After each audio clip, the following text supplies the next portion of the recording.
noite, galera PHN de todo o Brasil. Que alegria, hein? Já pensou? Quanta coisa a gente já não viveu essa semana. E agora nessa terça-feira aqui na TV Canção Nova a gente se reencontra para partilhar as nossas lutas, para partilhar os nossos sonhos. Olha, essa noite vai ser muito especial.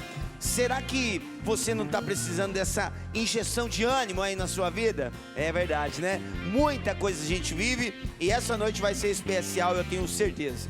Quero começar dando boa noite ao Ministério de Música Canção Nova. Obrigado, meus irmãos, por essa noite nós estamos juntos. Não estou sozinho aqui, está comigo também meu irmão Tiba. Boa noite, Tiba! Hoje o programa tá fenomenal, viu? Olha, você não pode perder o testemunho dessa noite. Eu sei que os testemunhos são especiais, as histórias são especiais, mas hoje, meu amigo, tem um testemunho. Gilberto Negão é o nome dele. Olha, você tem uma ideia, com 5 anos de idade foi que ele tomou o primeiro porre. Agora você imagina a estrutura familiar de onde ele veio. Ele começou, entrou na vida de droga, criminalidade, e ele acabou sendo vítima, por causa da droga, do HIV. E ouvindo assim parece que é a história de uma pessoa que deu errado. Mas ó, talvez tinha tudo pra dar errado. Tinha tudo pra dar errado. Isso. Mas uma história que deu certo. E aí ele ainda tem, ele é portador do vírus HIV, mas uma surpresa nos aguarda nessa história. Algo incrível que você vai ficar assim, ó. O quê? De boca aberta. De boca aberta, porque nós vamos tocar no milagre de Deus. Então, olha só, a gente não escolhe alguns acontecimentos da vida da gente, né? Mas a gente pode escolher mudar o final da história. E é isso que você vai acompanhar nessa noite. E aqui na Canção Nova nós já estamos em ritmo de Osana Brasil. Essa noite a gente vai estar já, ó, movimentando a galera. Eu tenho certeza que você pode estar arrumando as malas para vir para Canção Nova, né? Logo, logo a gente vai se encontrar aqui e a gente vai falar um pouquinho do que vai acontecer no Osana Brasil, tá certo? Mas vamos lá, galera, vamos começar cantando então? Com paixão, começar e abrir a noite. Vamos lá.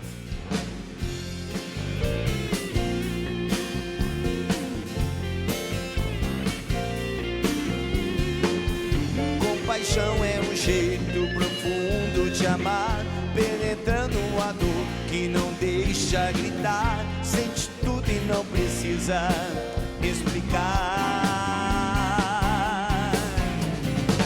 Existe alguém que me conhece muito bem, me ouviu quando eu falei sozinho, na solidão aquela lágrima enxugou.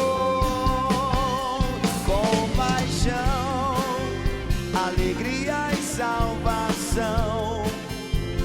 Deus me conhece, irmão, vive perto do coração. Vivo o céu, porém com os pés no chão. Meu passado encontrou perdão, me mostra o caminho e me estende a mão. Vai lá, Thiagão!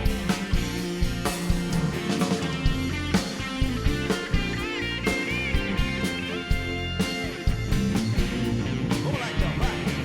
Compaixão é um jeito profundo de amar. Sente tudo e não precisa explicar. Sente tudo e não precisa não. Não vai explicar porque eu não preciso. O Senhor nos ama demais. Sabe por quê? Existe alguém que me conhece muito bem, me ouviu quando eu falei sozinho, na solidão aquela lágrima enxugou. Compaixão, alegria e salvação. Deus me conhece, irmão, vive perto do coração.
mais uma vez o Ministério de Música Canção Nova. Quero mandar um grande abraço pro meu irmãozão Dunga, né? Está aí no momento aí, né, correndo atrás aí, a gente vai se ajudando e graças a Deus a missão da Canção Nova não para, né? E por falar em não parar, nós vamos já convidar aqui, porque olha, o testemunho realmente é muito rico e nós não podemos ficar enrolando e a gente vai entrar logo nessa história. Quero chamar aqui o esposo da Rita Brito e pai de 2 filhos, Gilberto Brito. Chega pra cá, meu irmão. Simbora!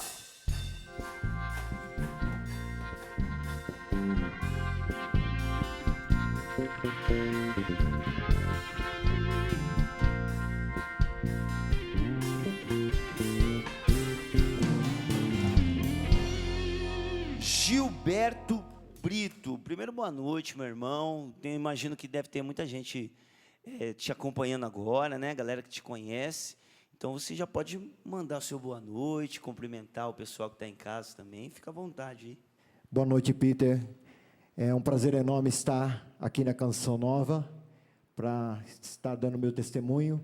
Queria fazer um agradecimento especial, principalmente ao meu pároco, Padre Vanderlei Ribeiro, né, que hoje está celebrando também na comunidade Esperança e Vida, né, uma casa de soro positivos. Ele está lá fazendo uma grande celebração, né. Quero agradecer a todas as pessoas que têm me acompanhado nesse Brasil, principalmente as pessoas que lá da minha comunidade, lá em Santo André, do grupo de oração Filhos da Misericórdia, ao qual eu sou coordenador.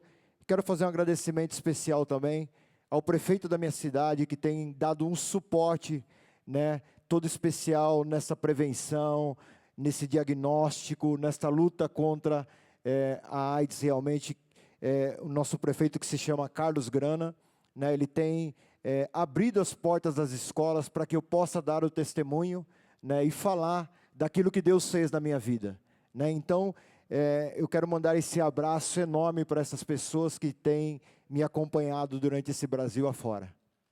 Isso aí, Gilberto. Muita gente, graças a Deus, né? Por trás, né, dessa história toda que nós vamos escutar, que realmente é uma história assim forte, mas que eu tenho certeza que vai trazer muita esperança para quem está em casa, né? Porque geralmente quando a gente ouve uma história difícil, a gente tem a tendência de pensar assim, puxa, não vai dar certo. Quando você começa a escutar a história difícil, não, o cara vai parar, vai desistir no meio do caminho. E graças a Deus, você está aqui, e esse graças a Deus não foi o seu caso, né, ô Gilberto? Mas primeiro eu quero começar perguntando para você o seguinte. O Tiba falou bem, como é que começou? O Tiba fez uma prévia, né, de como começou essa vida de vícios, e isso foi desembocando numa dependência química. Para começar, Gilberto, como é que começou isso tudo? A minha história começa na desestruturação familiar, né? Meu pai foi alcoólatra durante 30 anos. E dentro da minha casa, dentro da minha família, meu pai teve uma boa condição financeira. Sempre trabalhou em boas empresas, e a última que meu pai trabalhou foi na Pirelli. E dentro do meu lar sempre tinha muitas festas, e as festas não eram regadas a bebidas, né? E eu me lembro que muitas vezes se molhava a chupeta, né, na cerveja, porque dizia que a criança não podia passar vontade, porque senão ia ficar doente, ficar adoecido. Eu costumo dizer nos encontros onde eu estou, costumo dizer principalmente nos encontros de casais, onde nós temos a oportunidade de falar sobre o tema pais e filhos, que Deus não há de deixar uma criança ficar doente por causa da bebida alcoólica. Eu já vi crianças ficarem doentes porque não tinham um brinquedo. Eu já vi crianças ficarem doentes porque não tinham um alimento para comer. Eu já vi crianças ficarem doentes porque não tinham um doce. Mas Deus não há de permitir que uma criança vá ficar doente porque não bebeu a bebida alcoólica. Então não é o Deus que eu sirvo, não é o Deus que eu obedeço. E infelizmente isso é um costume em algumas casas que realmente inicia aí o vício, né, já dentro da criança. Sim,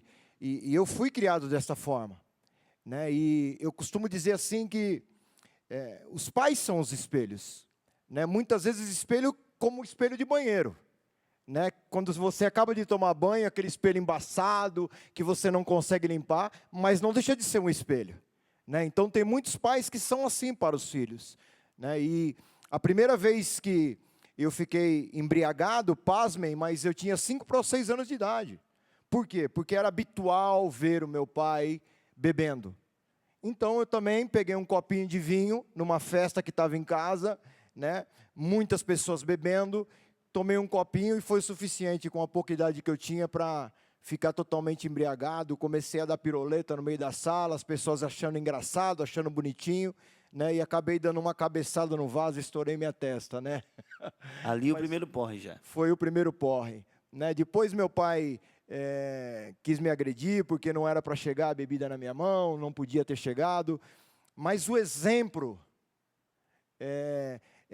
nunca foi deixado para que nós seguíssemos, e o exemplo que era deixado era realmente o exemplo que se deveria beber, porque a bebida fazia parte do nosso ciclo social, a bebida fazia parte do nosso convívio. Então aquilo para mim era um modo de ser como meu pai era um modo de estar parecido com ele, era um modo de mostrar para ele, olha, eu estou aqui e sou igual a você. E tem pai e tem mãe, né, Tiba, que às vezes usa essa expressão, né? Faz o que eu mando, mas não faz o que eu faço. Mas não adianta, né? Exatamente, a bebida é uma droga, a gente não pode esquecer disso, né? É uma droga lícita, que é permitida por lei, mas é uma droga que tem destruído muitos lares. E o que ele falou é interessante, porque no meio do convívio social, principalmente nas festas de família, isso é muito comum. Então acha bonitinho, acha engraçadinho, lá um tio molha a chupetinha na cerveja e dá na boca do neném. Geralmente a mãe fica, não, para, mas leva na brincadeira também, fica sem graça de cortar a brincadeira de todo mundo, para não perder o clima.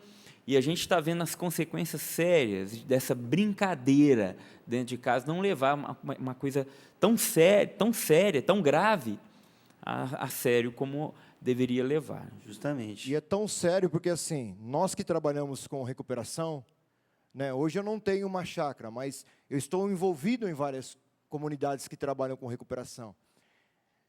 A pessoa mais difícil de assumir que é dependente é o alcoólatra.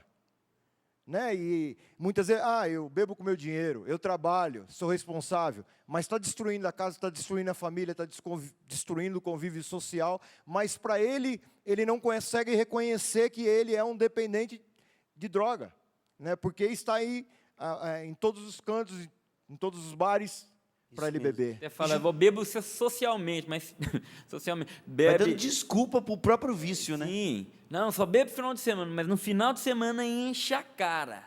Entendeu? Mas não dá conta de ficar um final de semana sem a bebida, né? É complicado mesmo. E Gilberto, dessas gotinhas de álcool até a dependência química, como é que o Gilberto chegou até lá?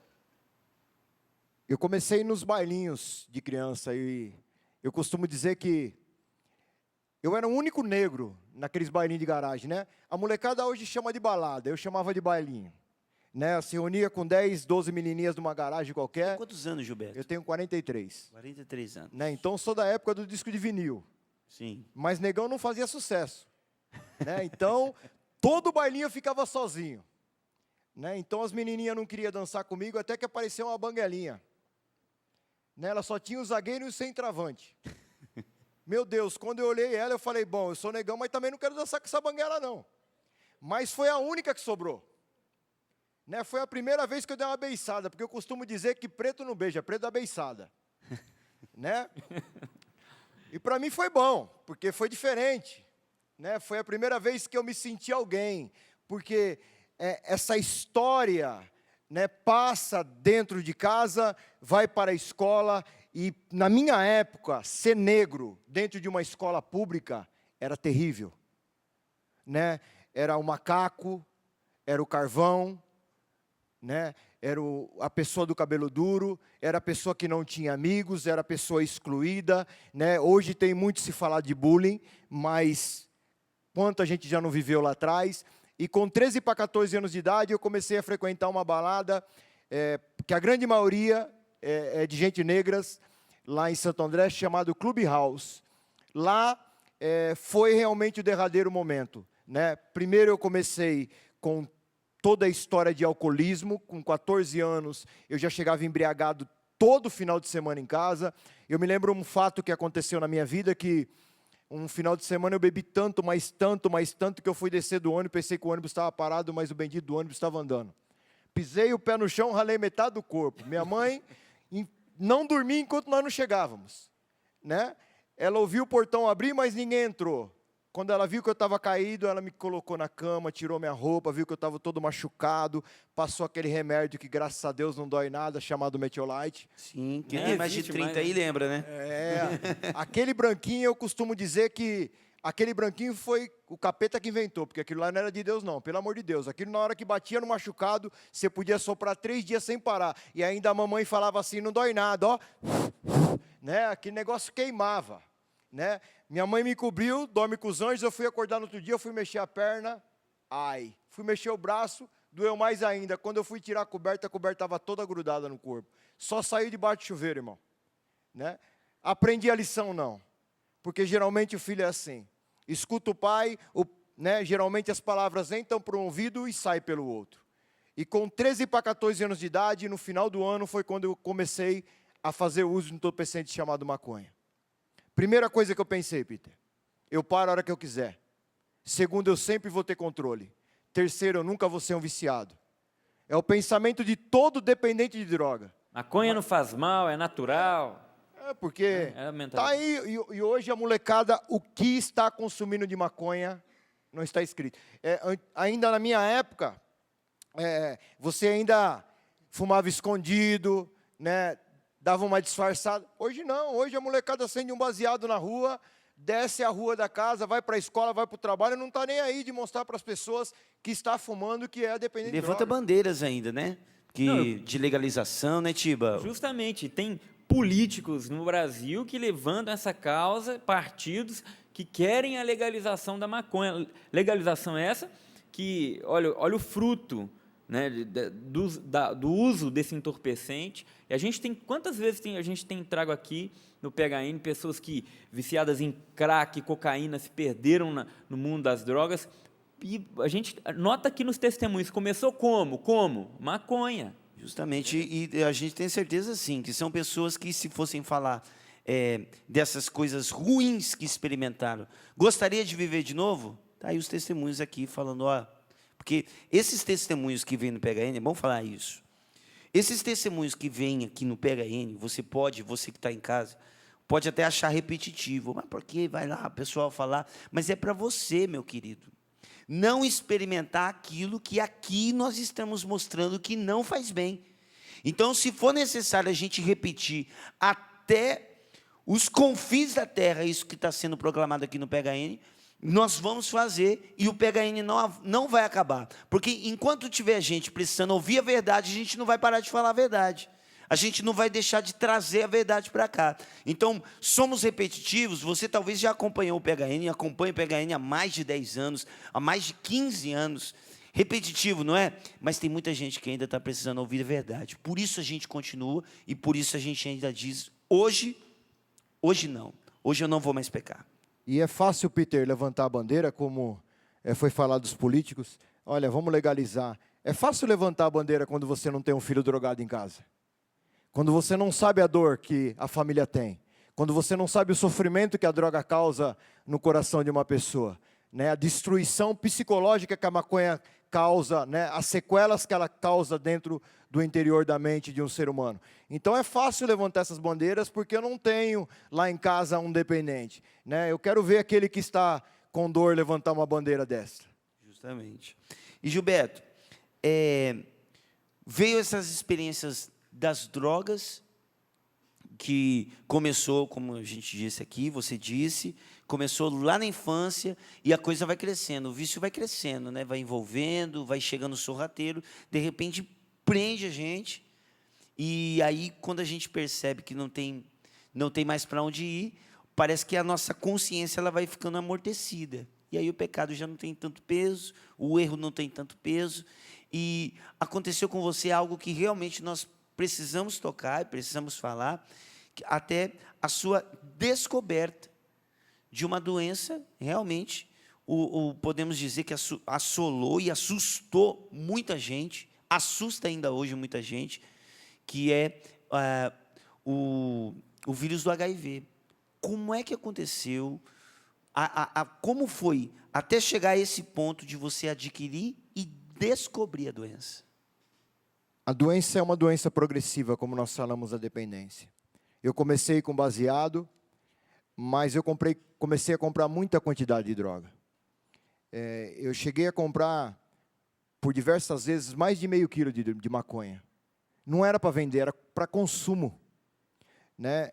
Um dia eu guardei meio quilo de droga embaixo da minha cama, porque eu tinha que ir para a balada. Quando eu voltei, minha mãe com o bagulho na mão. Né? A primeira coisa que eu falei para ela, né, meu? Aquela cara de pau lascada.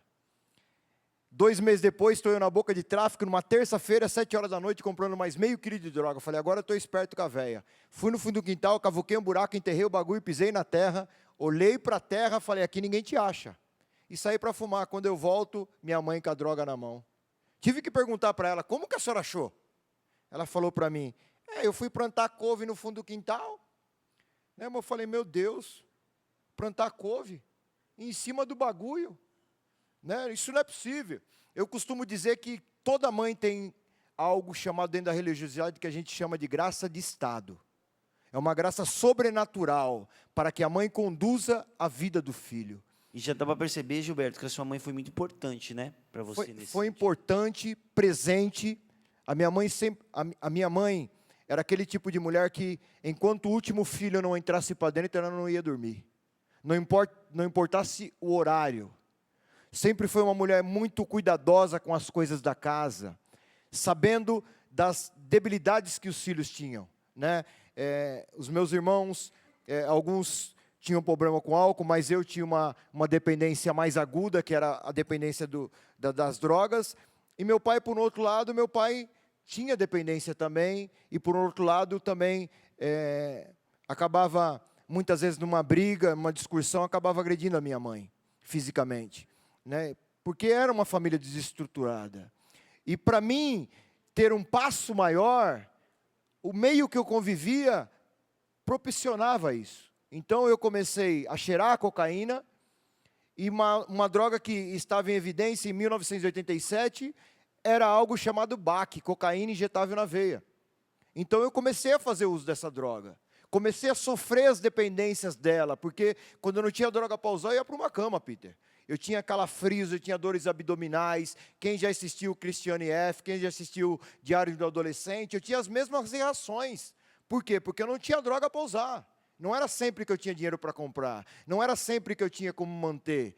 Né? Então, quando eu não tinha droga no meu corpo, eu ficava mal, ruim. E ali a minha mãe estava, porque eu acordava de madrugada e a minha mãe estava chorando no canto do meu quarto. E ela falava, filho, por que você está se matando, se drogando, se destruindo? E eu falava para ela aquela última vez que eu não ia usar mais. Mas eu acredito que as lágrimas que desciam do rosto dela é porque ela já sabia que eu era mentiroso. Porque a droga tinha feito isso comigo. Eu não era verdadeiro nem com a pessoa que eu amava. O Gilberto começou a mudar depois das drogas. Totalmente. Porque assim, eu já não era mais o filho que a minha mãe conhecia. Né? Eu já não era mais o amigo que meus amigos conheciam. Eu era um dependente de droga que era capaz de fazer de tudo para usar droga. Até destruir a pessoa que eu mais amava, que era minha mãe. Né? Então... Você chegou a roubar, Gilberto? Eu cheguei a roubar. Né? E bastante. Né? Infelizmente. E foi aí, em 1987, eu tinha 17 anos. Foi quando eu acordei de madrugada, eu estava muito mal e eu vi minha mãe chorando, mas naquela madrugada foi diferente para mim. Foi a primeira vez que eu disse para ela que eu precisava de ajuda. Porque até aquele instante, eu achava que eu podia parar. Eu achava que eu tinha controle, eu achava que estava sob o meu domínio, mas naquela noite, ao olhar para o rosto da minha mãe, eu falei, não, eu não consigo. Né? E foi aí em 1989, dia 27 de novembro, eu estava sendo internado numa clínica psiquiátrica, né? Em São Bernardo do Campo, lá no ABC Paulista, e foi dentro dessa clínica que eu descobri que eu era portador do vírus da AIDS. Você já estava usando droga injetável. Já fazia 2 anos que eu era usuário de droga injetável. O Gilberto, A gente sabe do impacto que é você descobrir, a gente imagina, né? O impacto que é você descobrir uma doença dessa proporção. E naquela época ainda, Naquela né? época, né? Porque hoje ainda se tem uma concepção, a gente consegue ir levando com coquetel e tudo, apesar de não ter cura ainda. Isso. Mas naquela época, uma notícia Imagina. dessa... Como é que foi, Gilberto? Você lá, na clínica, e de repente vem essa bomba em cima de você. Nós estávamos vivendo, no finais dos anos 80, algo chamado epidemia. As pessoas estavam se contaminando. Uma doença que, a priori, era falado que era dos homossexuais, e depois se tornou para os usuários de droga injetável, e as pessoas estavam morrendo.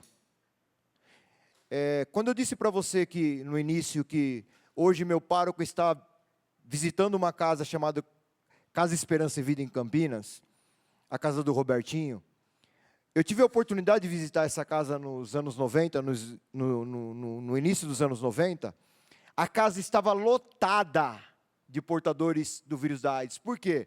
Porque os governantes colocavam os portadores nessas casas que eram para morrer, porque morriam mesmo.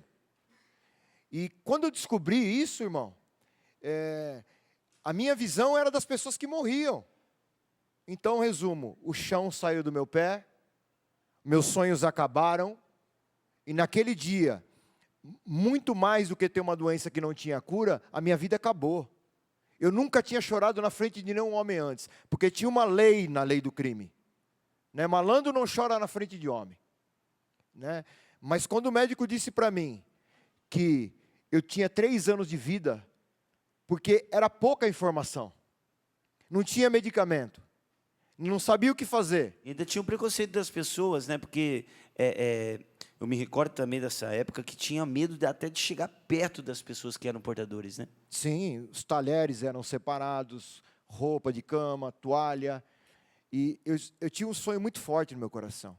Eu nunca tinha namorado. Eu tinha ficado com diversas mulheres, mas eu costumo dizer que quem fica, nunca fica com ninguém. Está sempre sozinho. Então, o primeiro sonho meu era namorar. Falei, morreu? Quem que vai namorar? Você tinha quantos anos? Você... Tinha 17 anos. Era um menino. Quem vai namorar com um cara portador do vírus da AIDS? Só que eu era malandro. Eu queria um menininho para chamar de filho. Não ia poder ter um filho. E eu perguntei para o médico, eu falei, doutor, eu vou poder ter filhos? Sabe qual que foi a palavra que ele me disse? Ele falou, esquece. Na hora eu senti um aperto tão grande no meu coração. Parecia que meu peito tinha rasgado no meio. Parecia que alguém estava apertando o meu coração e eu comecei a chorar que nem criança na frente dele. Um dia um filósofo disse assim, o sonho é o combustível da vida do homem, que no dia que esse homem para de sonhar, ele para de viver. E eu confesso para você, Peter, que naquela tarde, dia 28 de novembro de 1989, às 14h25, o Gilberto parou de sonhar e eu parei de viver. A única coisa que eu queria era morrer. E eu chorava igual criança. Eu queria que a minha mãe estivesse naquele hospital, porque eu queria deitar no colo dela e chorar. Mas como eu ia dizer para minha mãe que o filho dela, que era caçula, porque eu era caçula dos homens, ia morrer depois de 3 anos? Como eu ia dizer para aquela mulher que eu não ia nem no mercado com ela, mas ela não esquecia de comprar a bolacha que eu gostava de comer e sabia a marca e o sabor? Que quando eu chegava em casa nas noitadas, a minha mãe tinha sido espancada pelo meu pai. Como eu ia dizer para essa mulher que o filho dela ia morrer? Não dava. Mas eu também pensei no meu pai. Mas fazia 3 anos que eu não trocava uma ideia com meu pai. Sabe por quê? Porque meu pai era um alcoólatra. O meu pai não conversava comigo. E eu, consequentemente, não conversava com ele. Mas um dia, eu vi que meu pai só tinha um tênis só e eu tinha 3, 4 pares de Nike, um diferente do outro, que meu pai tinha comprado. E nem obrigado eu falava para ele. Será que meu pai era tão ruim assim? Ou será que realmente eu não entendia a situação que meu pai estava vivendo? Então, você estava ali dentro daquele hospital, sozinho, e com esse baque imenso dentro do coração, né? Sem saber para onde ir, sem saber o que fazer, mas sem poder contar para sua mãe, porque ela é a pessoa que mais te amava e você não queria jogar essa bomba no colo dela. Mas, Gilberto, mesmo diante dessas palavras do médico, esquece ter filho, Como é que você conheceu a Rita?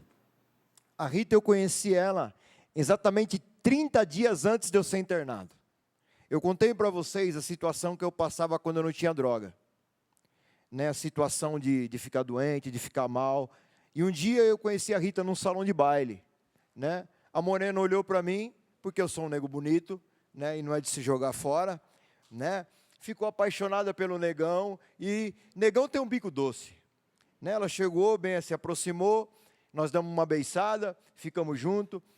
E no último final de semana que eu fiquei com ela, eu estava sem droga. E sem droga eu fiquei a noite inteira dormindo no colo dela, suando.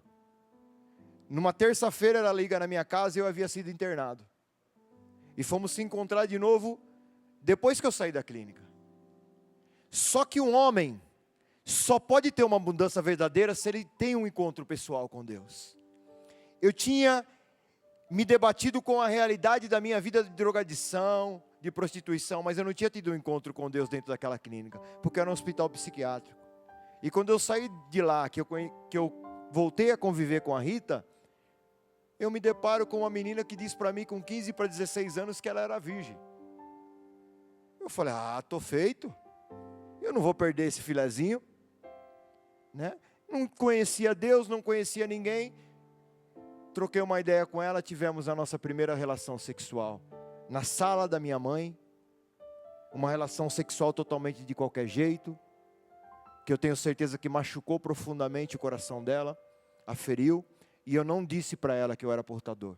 Houve muito sangramento, né? Depois de 3 meses, eu era um homem muito covarde, sabe o que eu fiz? Eu dei um envelope para ela ler, coloquei um crucifixo no peito dele, que era uma cruz que eu usava, e pedi que ela não me abandonasse. O chão dessa menina sumiu, como sumiu o meu. Só que até então ela se preocupava comigo, não com ela. Nós somos em um hospital em São Paulo, que é centro de referência de tratamento de doença infecto-contagiosa, chamado Emílio Ribas. Ele havia abrido um laboratório na Galeria Prestes Maia, e lá se fazia exames de HIV. E qual não foi a nossa surpresa? O primeiro, segundo e terceiro exame dela deram negativo. Eu passei 9 meses sem usar droga, Peter. Só que 9 meses depois eu voltei de novo. Não mais para o baque. Eu voltei para uma droga chamada crack.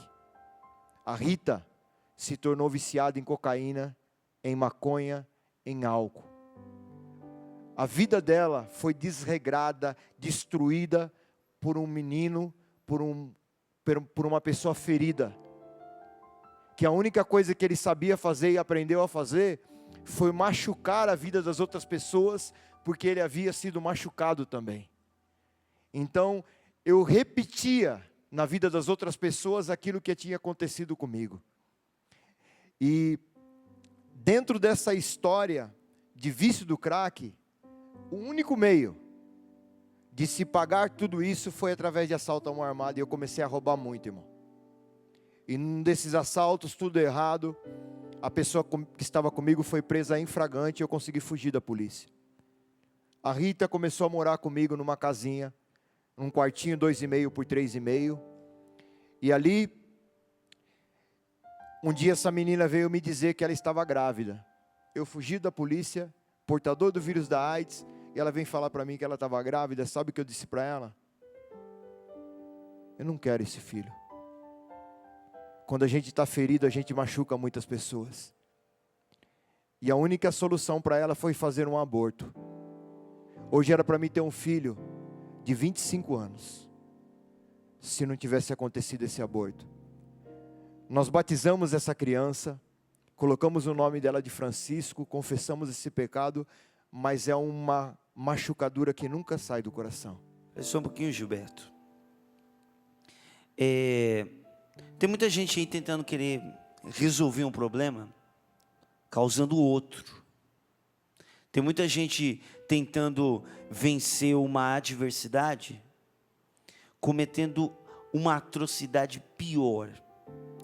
O que você está ouvindo e vendo agora é uma resposta para aquelas pessoas que dizem assim: mas e se acontecer uma gravidez indesejada? E se acontecer de um filho vir e pagar por aquilo que não cometeu? Nós estamos conversando com um homem que já passou por diversas coisas na vida, maduro hoje, graças a Deus, depois de tantas coisas vividas, arrependido e declarando esse arrependimento diante das câmeras. Nós não pedimos para o Gilberto se declarar arrependido, ele está fazendo isso do próprio coração. Então, da próxima vez que você utilizar esse discurso, desculpa dizer assim, fajuto, esse discurso de gente fraca, porque não é com um erro que se conserta um outro erro. Então nós estamos ouvindo algo aqui que é para alertar você, que talvez esteja pensando, puxa, o que eu vou fazer agora que eu cometi esse erro? Você vai cometer outro, filho. Você vai cometer outro, filha. Que o Senhor possa estar agora intervindo na sua decisão equivocada. Porque tem muita gente que decide fazer algo achando uma ideia mirabolante no impulso, né, Tiba? Quantas histórias assim eu vou fazer, ou até incentivado por gente fraca. E aí acaba estragando toda uma vida, e estragando não só uma vida, mas duas vidas. E até se fechando na sua história e tomando as conclusões precipitadas. Porque o Gilberto, ele teve outros filhos. E aí que entra a surpresa, o que ele não esperava. Talvez o aborto foi com medo de vir uma criança infectada pelo HIV. Mas o milagre aconteceu na vida dele. Os dois filhos que nasceram depois, e a gente vai saber dessa história também depois desse intervalo, mas nós não somos Deus, nós não temos o controle de tudo. Deus, ele pode nos surpreender, a vida pode nos surpreender. Então, quando a gente toma essas decisões, querendo curar uma ferida, com uma ferida muito maior, a gente acaba provocando uma ferida em cima de uma outra ferida. É isso que o Gilberto falou. O meu filho teria hoje 25 anos, é uma ferida que ainda carrego no meu peito. Esse não é o testemunho só do Gilberto. Todos aqueles que participaram de um aborto, ou que foram, abortaram, ou que participaram, contribuíram de alguma forma, também têm esse depoimento. Justamente. E, Tiba, a gente acabou de ter uma informação muito boa, muito bacana aqui. O testemunho, claro, tem atingido várias pessoas, muitas pessoas acompanhando o PHN agora, porque realmente, se você hoje olhar para os telejornais, para as emissoras por aí afora, é muito difícil você colocar uma história dessa ao vivo. Então, nós não teremos esse intervalo agora e vamos continuar a história, viu, Gilberto? Porque é uma graça que nós temos e nós vamos continuar essa história aqui sem intervalo. Sou obrigado a dar um glória a Deus, né? Pela graça de Deus. Mas, Gilberto, o Tiba puxou esse gancho aí e vamos entender isso aí que aconteceu. Porque, primeiro, vamos por parte, né? Essa criança foi abortada. O que mudou na vida do Gilberto e da Rita depois desse aborto? Naquele instante, eu quero confessar que nada para mim. Por quê? Porque a minha rota era uma rota de colisão. No coração da Rita eu já não posso dizer o mesmo. Por quê? Porque era algo que estava dentro dela.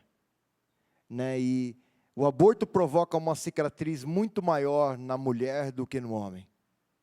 Né?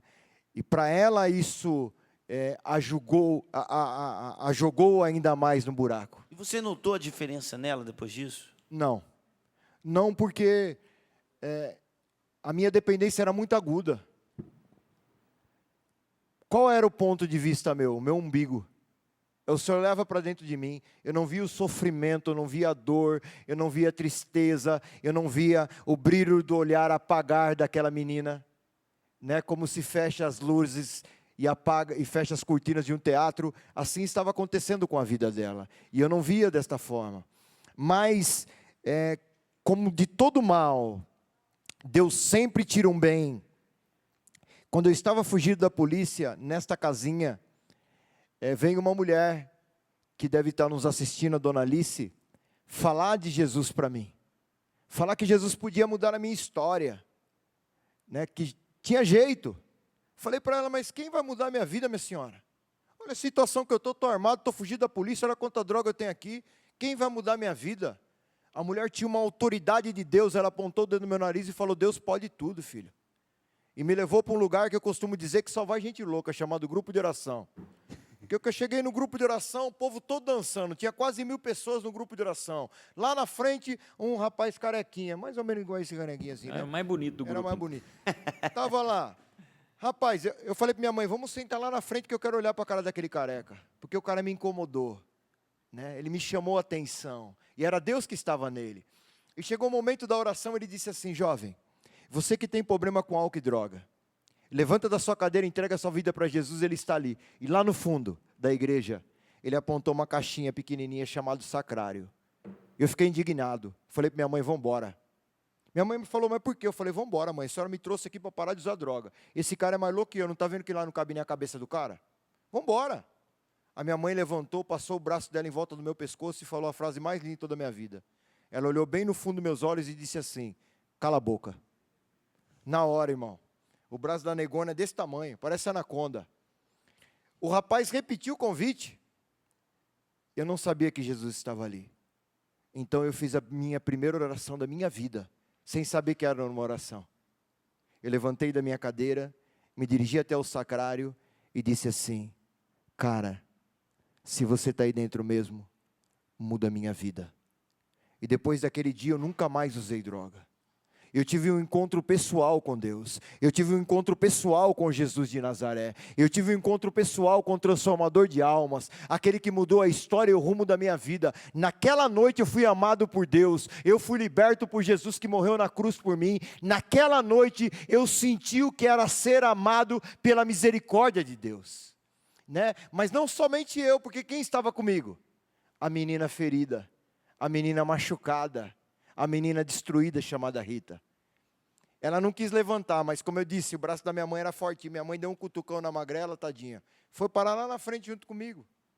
Né? Como ela sempre estava do meu lado, então nós fizemos um propósito de mudar de vida. Sem saber como, sem saber como a gente ia agir, sem saber como ia funcionar, sem saber se a gente ia superar. Nós decidimos naquela noite mudar de vida. Foi uma luta terrível, mas vencemos. Foi uma luta desumana, porque a luta de parar de usar droga não é fácil, mas nós conseguimos. Então, 1 ano e meio depois, eu já sabia que Jesus estava ali. Já tinha intimidade com Ele. Peguei a mão da nega, levei debaixo do sacrário e falei, amor, quer casar comigo? A mulher era mais louca que eu, disse sim. Nós começamos a imobiliar a nossa casa, a comprar os móveis, marcamos data do casamento, só que o meu médico, ele disse um dia assim para mim, Gilberto, quando você tiver diarreia, vômito e febre, os 3 sintomas juntos provavelmente será a manifestação do HIV. Daí você vai ter pouco tempo. E quando a nossa casinha estava quase toda pronta, eu me deparei com esses sintomas. Eu tinha uma diarreia que não passava, uma febre que não abaixava e todo medicamento e alimentação que entrava para dentro voltava para fora. Para vocês terem uma noção, eu não conseguia nem mais ficar de pé, porque minhas pernas não sustentavam o peso do meu corpo. Só conseguia tomar banho porque a Rita me pegava e me levava no banheiro para tomar banho. Eu fui internado na Santa Casa de Santo André, com uma pneumonia do lado esquerdo do pulmão, avançando para o lado direito. Os médicos chamaram os meus pais e disseram para eles que tudo que eles tinham feito para mim não tinha dado efeito. Meu corpo não respondia a nenhum tipo de tratamento. E que era para eles se prepararem para o pior, porque eu só sairia daquele hospital morto. E foi aí, irmão, que eu recebi uma visita de alguém que eu nunca esperei. Tem algo que não dá para se explicar. A gente sente. O meu irmão mais velho, ele morreu com 30 anos de câncer. E no dia que meu irmão morreu, a minha mãe ligou para mim e falou, filho, vem embora para casa, porque de hoje seu irmão não passa. Quem disse para ela que ele ia morrer? E quando eu cheguei em casa, meu irmão faleceu. Praticamente nos braços da minha esposa. E eu senti que aquele era o meu último dia de vida. Eu senti que eu não passaria daquela noite. Então eu comecei a chorar de tristeza pelas pessoas que eu tinha machucado, de tristeza pelas pessoas que eu ia deixar, de tristeza pelas pessoas que eu não ia mais escutar a voz, principalmente da minha mãe e do meu pai. E quando eu vejo alguém passando pela porta do quarto. Eu vi um corpo de um homem, todo de branco, e um rosto que brilhava mais do que a luz do sol. Eu não vi o rosto. Então ele se aproximou do meu leito e eu escutei uma voz bradando naquele quarto, me dizendo assim: filho, você se lembra o dia em que tirei das drogas? Na hora, Peter, as lágrimas secaram. E eu disse: eu me lembro, Senhor. Então a surpresa maior veio, porque ele estendeu as mãos para mim. E quando eu olhei a palma da mão daquele homem, havia a marca de um prego. E ele segurou a minha mão, e até hoje eu sinto apertada a mão de Deus. Então ele começou a me dizer: confia em mim, que eu vou te tirar desta cama também, porque eu não sou um Deus que está morto, mas eu sou um Deus que está vivo e ressuscitado. E no 12º dia, o mesmo médico que disse que assinar o meu óbito, foi um médico que estava obrigado a assinar a minha alta. E eu estava voltando para o meu lar totalmente recuperado daquela enfermidade chamada pneumonia. 8 meses depois, eu recebo a mão da Rita em casamento. Foi um dos dias mais felizes da minha vida. Se você permitir, eu queria convidar a minha esposa para vir aqui. Por favor, Rita, chegam para cá. Que é uma história realmente surpreendente. O Renan tá correndo ali para deixar a Rita bem acomodada aqui. Gilberto, antes da Rita até mesmo se aproximar aqui da gente, aproveitando esse momento do Espírito, que eu acredito nesse momento do Espírito. E seja bem-vindo, Rita. Obrigado, Renan. Até mesmo antes de passar o microfone para a Rita, o Gilberto, diante dessa experiência que você teve, o que você diria para alguém que nessa noite não tem saída? Meu Deus. Eu tenho certeza que tem muitas pessoas nos vendo agora. E que estão vivendo até mais no abismo do que eu vivi. Que já estão desesperadas e perderam a esperança. Eu quero dizer para você, irmão, que está me vendo agora: Jesus te ama. Mas Gilberto, ele me ama, mas eu sou um drogado, eu me prostituo, eu tenho um vírus na minha veia que não tem cura, eu tenho uma doença incurável que corre dentro de mim. Jesus te ama mesmo assim, irmão. A única coisa que eu peço para você: dá uma chance para Deus. Só dá uma chance para Ele. Tem uma menina que está numa cidade chamada Itapema, chama Micaela. Eu tenho certeza que ela está nos vendo agora. E num dos retiros que eu estive lá em Santa Catarina pregando, eu disse para ela que Deus só precisava de uma chance. Hoje ela é coordenadora estadual do Ministério Jovens de Santa Catarina. Então eu quero dizer para você, irmão, Deus só precisa de uma chance. Você já deu uma chance para as pessoas, você já deu uma chance para o traficante, você já deu uma chance para os seus relacionamentos. Por que não nesta noite dar uma chance para Deus? Não custa nada. Nada. Agora, Rita, primeiro, bem-vinda ao programa PHN. Que bom ter você aqui. Uma história realmente sem palavras para aquilo que nós estamos ouvindo aqui no PHN. E falando em dar uma chance, primeira coisa, Rita, o que deu na sua cabeça para dar uma chance para esse cara? Tem coisas que acontecem na vida da gente que o momento que a gente está passando, a gente não sabe explicar. Mas vendo hoje o lado espiritual, eu acredito que Deus havia colocado o Gilberto no meu caminho, mesmo eu não entendendo. Eu acredito que a força veio de Deus, né? Porque naquele momento, a minha humanidade não tinha forças para enfrentar tudo isso, não tinha condições, né? Quando eu descobri que o Gilberto era soropositivo, a minha vida também se afundou junto com a vida dele. Foi muito difícil. Mas o tempo foi passando, a gente foi ficando junto, foi acontecendo uma coisa, outra coisa. E aos poucos, ao longo do tempo, eu fui entender que Deus, Ele me colocou no caminho do Gilberto, mesmo nos momentos difíceis, no momento de dor. E a cada dia, a cada situação, o Senhor sustentava a mim e sustentava o Gilberto. E foi por isso que eu consegui. Agora, Gilberto e Rita, desculpa essa pergunta assim tão aberta, né? Tão íntima, mas Rita e Gilberto, o Gilberto continua soro positivo. Nós sabemos que é um tratamento contínuo. E hoje vocês são casados. A vida matrimonial de vocês. Vocês são casados, graças a Deus, abençoados por Deus, vivendo juntos. Como é para vocês ter essa experiência matrimonial todos os dias, você sabendo o que o Gilberto traz e o Gilberto sabendo das consequências que ele pode levar, porque até então isso é um milagre que acontece ainda hoje na vida de vocês, porque ainda vocês continuam casados e a Rita não é soro positivo, não é constatada a doença nela, é um milagre. Mas como é para vocês viver esse milagre no dia a dia? Hoje para nós reconhecemos isso como presente de Deus. As pessoas não entendem o relacionamento que eu e ela temos. Mas isso é um relacionamento de amor. E de estar na palma da mão de Deus. Eu não posso dizer que Deus vai escrever a mesma história na vida de outra pessoa. Mas também não posso dizer que Deus não vá.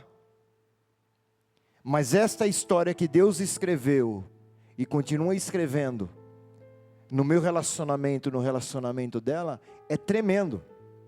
Porque nem os médicos entendem. Porque nós não temos prevenções dentro do nosso relacionamento íntimo.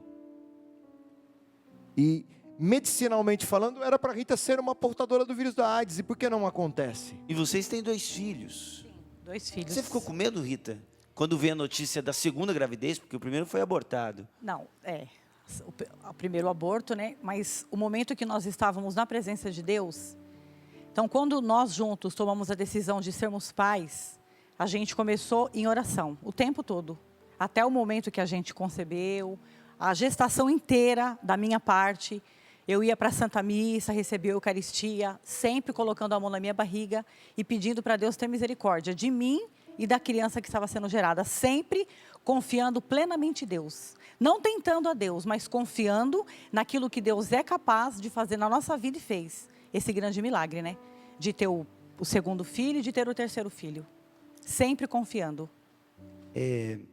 Tiba, vendo essa história, numa época do nosso mundo que o sexo é tão banalizado, é tão coisificado, porque isso é um exemplo de um milagre acontecendo dentro de uma vida sexual. Isso grita dentro de nós como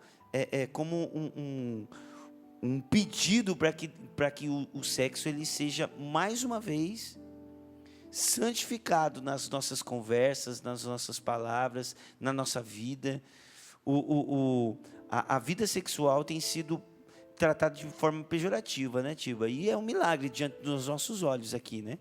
Reafirmando aqui que nenhum dos 2 filhos são portadores do HIV, nem a Rita. A gente está vendo um milagre de Deus mesmo na vida desse casal. A história que Deus escolheu para eles é uma graça de Deus, né? Eu vejo como um sinal, Peter, porque é como se Deus levantasse essa família e falasse: olha, eu sou poderoso, aquele que se entregou a mim, eu o sustentarei. E o Gilberto me contando para mim, Peter, no intervalo, falando que em oração, uma mulher de Deus rezando por ele, né, Gilberto, falava sobre a vida dele e falava: enquanto você olhar para mim, estiver com os olhos fixos em mim, eu vou sustentar a sua vida. E a gente está vendo o Gilberto bem, Deus tem sustentado a sua vida e essa palavra tem se cumprido. Há quantos anos, Gilberto, na sua vida essa palavra tem se cumprido? Eu já sou portador do vírus da AIDS há 26 anos. Eu fiz até uma postagem no Facebook dia 28 de novembro, porque foi o dia que eu completei 26 anos e eu agradeci a Deus. E de casado você tem quantos anos? Eu tenho 23 anos de casado. São 23 anos de casado com vida conjugal, com relação sexual, correto? E o lindo é o cumprimento da promessa dentro da família, né? Porque não é fora dela, é dentro dela. Dentro da bênção do matrimônio. Aí você entra na sua pergunta, Peter. A bênção de Deus, como o matrimônio é santo, é como está sendo canonizado aí, os pais de Santa Teresinha. Eles são canonizados não apesar de terem sido casados, mas justamente por causa de serem casados. Deus está suscitando um milagre dentro das famílias. Mas, gente, olha, nós temos mais... Nós precisamos ter um intervalinho para dar uma respirada, para a gente voltar e concluir essa história, tá certo? Quero convidar você a ficar aí, tá certo? Fica aí, porque ainda tem muitas respostas para você essa noite. Providencialmente, hoje é o Dia Mundial da Luta contra o HIV.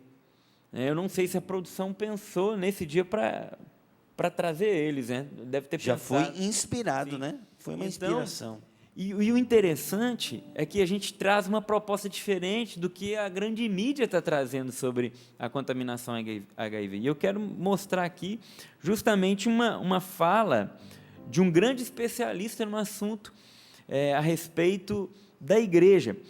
E ele diz o seguinte, o especialista Edward Green, vou falar depois quem ele é, ele diz o seguinte: o Papa está certo, diz a autoridade mundial no combate ao HIV no mundo. E ele assumiu isso, disse, olha, realmente o que a igreja indica e faz pelos portadores e para que o vírus não seja passado, realmente é o que funciona. E esse especialista, ele se considera um liberal nas questões sociais, e ele diz, eu tenho que admitir, o Papa está certo. A gente vai falar sobre isso depois do intervalo. Então segura aí, fica aí, tá certo? Daqui a pouquinho a gente volta, tá certo? Olha, meu irmão, nosso Deus, Ele está vivo. Eu não sei em que você tem acreditado, mas nós viemos trazer para você o seguinte: Deus está vivo, tá bom? Daqui a pouquinho a gente volta, vamos lá.